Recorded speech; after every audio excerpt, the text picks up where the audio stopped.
What is up, YouTube? It's your girl Evelyn, and today I will be recapping the second half of the L Word Gen Q's Season 2. And don't forget to check out part 1 of this recap if you haven't already, and if you have, please sit back, enjoy the video, and as always, there will be spoilers, so proceed with caution. Would it hurt you if I said the words out loud? When we last left Bette, she was thirsting over Pippa Picasso while simultaneously ignoring Gigi. I don't know her. Even though they've been having lots of extremely satisfying sex. Nevertheless, they break up because they never should have gotten together to begin with. I think we both know that we're not right for each other. But hey, they got all of us to watch.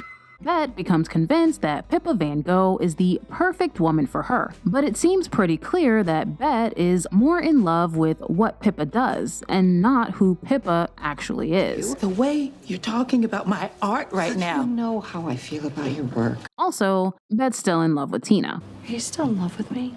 I never stopped loving you. Now, poor Carrie has been struggling with feelings of low self-worth, and compared to Bette and the rest of Tina's trendy, rich, and beautiful friends, Carrie feels like she doesn't quite measure up and might not be good enough for Tina. Should I call off the wedding?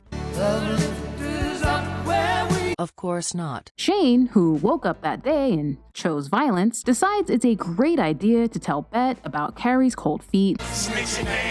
Naturally, Bette goes to Tina and tells her, Daddy's here, and Daddy is gonna take care of you. Carrie overhears them because it's convenient for the plot, and she calls off the wedding. I can't do this anymore, Tina. Tina is understandably pissed and yells at Bette at the exact same moment Pippa walks in because it's also convenient. The season ends with Bette left to decide between Pippa and Tina, even though it's not clear how Tina feels about Bette. If you'll recall, the last time we saw Angie, she was on the cusp of giving her dying donor one of her kidneys. Well, good news. Angie is super excited to finally meet her donor Marcus, but right before the meeting, Marcus changes his mind, which sends Angie into a spiral of anger and depression. And while poor Angie is struggling to cope, her girlfriend Jordy, I don't give a shit.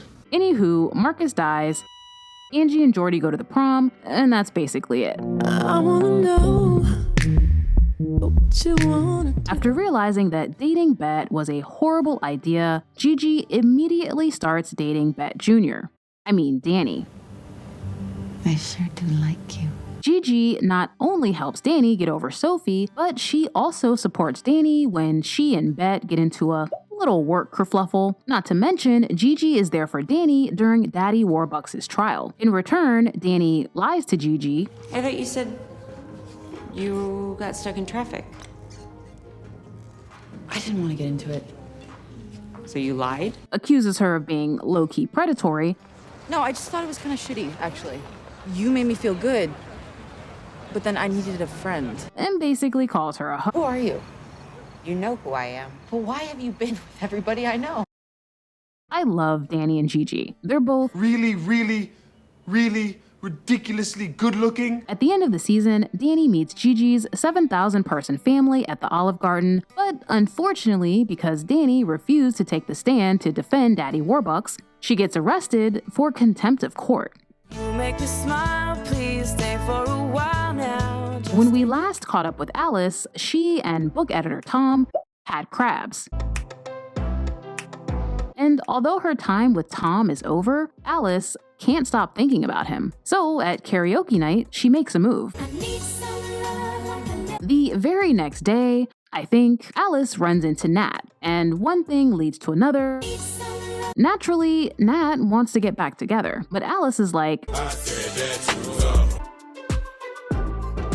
Alice eventually tells Tom about hooking up with Nat, and even though he's hurt, he forgives her. At the end of the season, Alice and Tom are on a plane to wherever to start her 12-week book tour when Alice finds an engagement ring in Tom's pocket. But I just don't wanna leave you. Remember how Tess and Shane were both broke and started taking illegal rakes from their poker games, which seemed to be the start of an intriguing storyline that might end up with one or both of them behind bars? It never happened. is false. It's an urban legend that never... When we last saw Shane, she and Sherry Jaffe were having a late-night tete-a-tete or something. But whatever it was made Sherry break up with Tess. When Tess confronts Shane about Sherry, I don't know her. eventually Shane comes clean. Look, I met Sherry 17 years ago.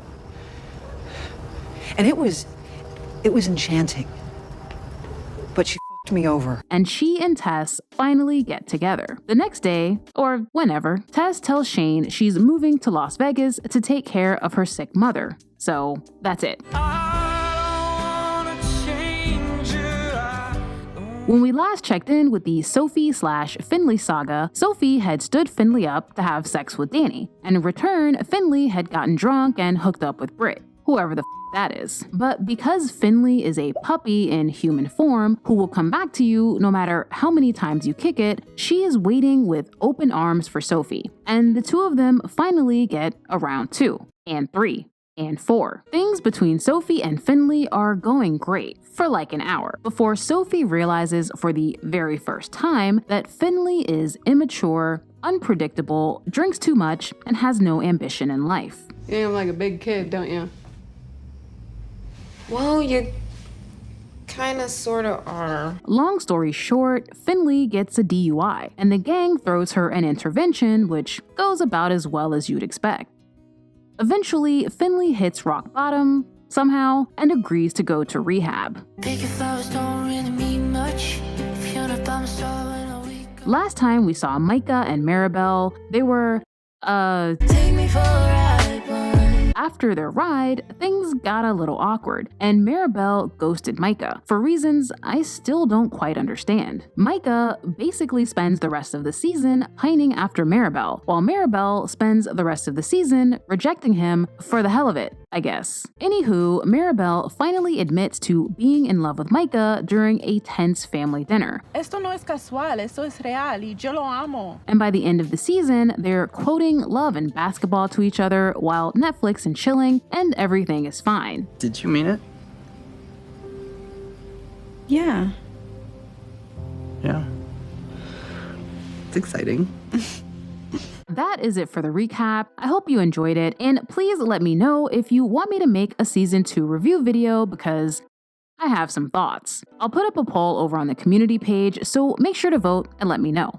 I also want to give a quick shout out to my newest patron, Sarah Jane. As always, thank you so much for watching, and don't forget to let me know what did you think of this season.